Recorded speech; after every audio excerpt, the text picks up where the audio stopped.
반갑습니다. DNC 키친 구독자 여러분, DNC 키친의 박 원장입니다. 자, 오늘은 제가 어떤 내용을 준비했냐면, 여러분들이 보통 병원에 가셔서 피 검사들을 많이 하면 간이 안 좋아요 이런 이야기들 많이 듣죠. 그거와 관련해서 우리 간 수치에 대해서 어느 정도의 우리 보호자분들의 지식이 필요하지 않을까 이런 생각이 들어가지고 간 수치를 해석하는 거에 대한 간단한 지식을 조금 공유를 해드리려고 합니다.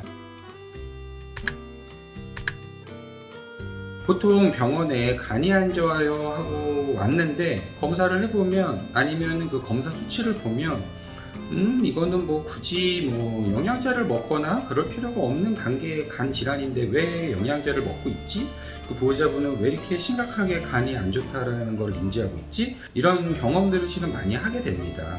크게 간 수치라고 하면은 큰 범주에서는 이 세 가지 정도로 나눠서 생각을 해볼 수 있어요. 첫 번째는 리키지 엔자임이라고 해서 보통 간이 파괴가 되면서 거기에서 효소들이 흘러나옴으로써 올라가는 수치들을 말하게 되는데, 대표적인 게 ALT, AST라고 하는 효소입니다. 보통 ALT, AST 수치가 높으면 간 세포 자체가 손상을 받았다, 간이 안 좋다라는 거와 직접적인 연관이 있는 게 ALT, AST라고 이해를 하시면 될 것 같고요.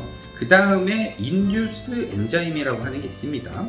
인듀스 엔자임이라고 하는 거는 간에서 그 효소를 만들어내는 거죠. 그래서 대표적인 게 ALP, 감마GT 이렇게 생각을 하실 수 있습니다. 그래서 ALP나 감마GT가 높은 경우에는 보통 간 중에서도 이 담관이나 담독계에 문제가 있어서 올라간다라고 알고 있지만, ALT, AST가 동반적으로 상승을 하지 않고 ALP, 감마GT만 상승이 된 경우라고 한다면 이게 꼭 간 문제 때문에만 올라간다라고 볼 수는 없어요. 이 대표적인 게 호르몬 질환들, 갑상선 기능 저하증이라던가 혹은 부심피질 기능 항진증, 이러한 질환들을 가지고 있는 경우에는 간 수치가 올라가기 전에 이런 인듀스 엔자임만 올라가는 경우도 있고, 또 약물, 페노바비탈이라던가 스테로이드라던가 이런 약물들을 복용했을 때도 수치가 올라가는 경우들이 있어요. 그래서 보통 간 영양제라든가 이러한 것들을 먹게 될 때는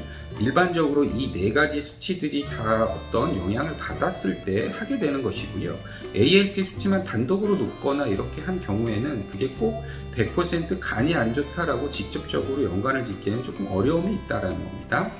그 다음에 또 ALT나 AST나 이런 수치들이 높으면 더 위험하고, 이게 덜 높으면 덜 위험하고 이런 것들이 있는데, 이것도 100% 맞는 건 아니에요. 급성으로 건강한 간이 손상을 받으면 ALT 수치는 되게 많이 높아질 수도 있는 거고, 오히려 그 간 부전이라던가 혹은 간경화나 이런 게 오면은 이 ALT나 AST나 이런 리키지 엔자임이 엄청 많이 올라가지 않습니다. 왜 그러냐면 정상적인 간이 별로 없기 때문에, 그게 세포가 파괴돼 가지고 나올 수 있는 효소가 많지 않기 때문에 그런 거예요. 오히려 간의 기능과 관련해서 더 생각을 해봐야 되는 부분들은, 첫 번째로는 토탈 빌리루빈, 이게 높아지면 황달이 오죠. 이 수치가 높은지 안 높은지도 중요하고, 또한 알부민, 글루코즈, 콜레스테롤, BUN 이런 수치들, 그 다음에 응고인자, 이런 것들이 기능과 관련이 돼 있는 거라고 생각을 하시면 됩니다. 보통 간의 기능이 떨어지게 돼서 간 부전으로 넘어가게 된다고 하면은 알부민을 간에서 많이 만들기 때문에 알부민 수치가 떨어지게 되고, 그렇게 되면은 복수가 찬다거나 이런 문제들이 생길 수 있습니다. 이거는 기능과 관련된 문제라 오히려 이런 수치들이 낮아지는 게 더 위험할 수 있다. 그 다음에 콜레스테롤도 간에서 만들어내는 거기 때문에 간이 안 좋으면 콜레스테롤 수치도 낮아지게 되고, 그 다음에 암모니아 수치가 올라가게 되고, BUN이라고 하는 수치는 오히려 떨어지게 됩니다. 왜냐하면 간에서 하는 중요한 그 역할 중에 하나가 오르니틴 회로를 돌려가지고 암모니아를 블러드 유린 나이트로젠 BUN이라고 하는 걸로 바꿔서 오줌으로 배설을 시키는 이러한 역할들을 하게 되죠. 자, 이렇게 오늘은 제가 간 수치와 관련된 몇 가지 내용들을 좀 정리를 해봤는데, 다시 한번 정리를 해봅시다.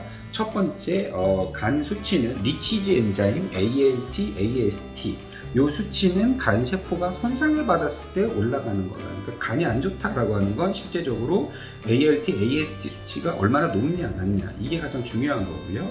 그 다음에 인듀스 엔자임 ALP, 감마 GT 같은 경우에는 담관이나 간에 문제가 있어서 올라가는 경우도 있지만 호르몬 문제라던가 다른 여러 가지 영양들에 의해서도 올라갈 수 있기 때문에 이 두 가지만 높은 걸 가지고 간이 무조건 안 좋다라고 이꼴을 만들 수는 없다라는 거.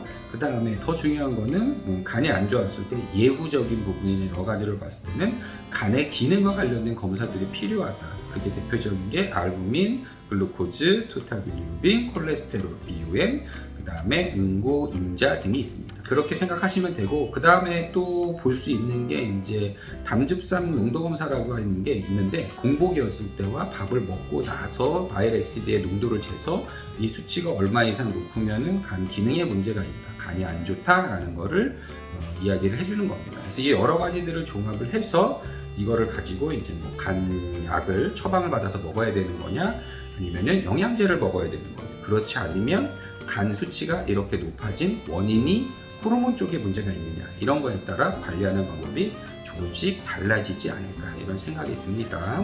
자, 이제 간 수치 안 좋다는 이야기 들으면 이 영상 참고해서 이 정도 해석을 한 다음에 수의사 상담을 하면 훨씬 더 좋은 정보를 얻고 훨씬 더 이해를 잘 하실 수 있을 거라고 생각이 듭니다.